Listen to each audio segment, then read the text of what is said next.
Thank you, Madam Speaker, and thank you for the opportunity to speak to this piece of legislation, Madam Speaker, and join the House tonight. I just want to acknowledge Minister Macleay is in the House as being part of the overall oratory for this legislation. A bit of context and full disclosure, I am a dairy farmer, as you are all well aware, and a Fonterra supplier, and I absolutely love rural New Zealand. The speech I'm about to give is less or so about the members of the House and actually to celebrate the people outside of it. And the Chair herself is a dairy farmer and be cognizant of the wonderful people. It's the second time I've allowed myself to be brought into the debate tonight, so thank you. Carry on. To acknowledge rural New Zealand and the dairy farmers in it. No better group of people, Madam Speaker, I would argue, to represent dairy farmers. $26, $27 billion, and it will only continue to grow, and this piece of legislation is indicative of the reason and the people I came to Parliament, as I am one. Madam Speaker, I started my career as a little guy and a cowshed tennis-side. And I don't want to overindulge the House, but just for the moment I will if I could, if they would bear with me.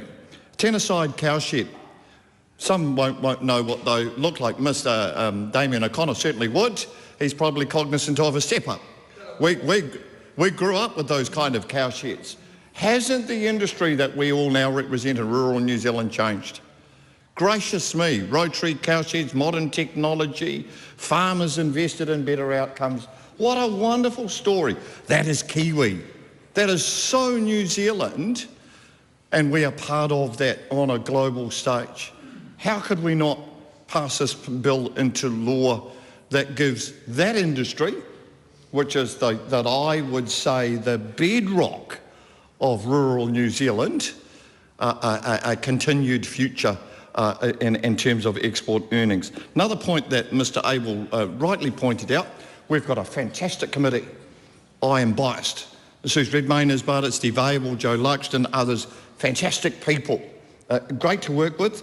They have seen the common sense that this legislation brings. And by virtue, we've got rid of all the political theatricality and we just said, let's grow our economy. The government currently has great aspirations to see a doubling, beg your pardon, of revenue export earnings. This will embolden that. I won't over-litigate the complexities of the bill. Other members have already spoken to it. I think it highlights the importance of creating an environment where new entrants can come in and we do what we do so damnably well in New Zealand and in land and milk and honey, and that is farm. I won't over-litigate it any further. I commend this bill.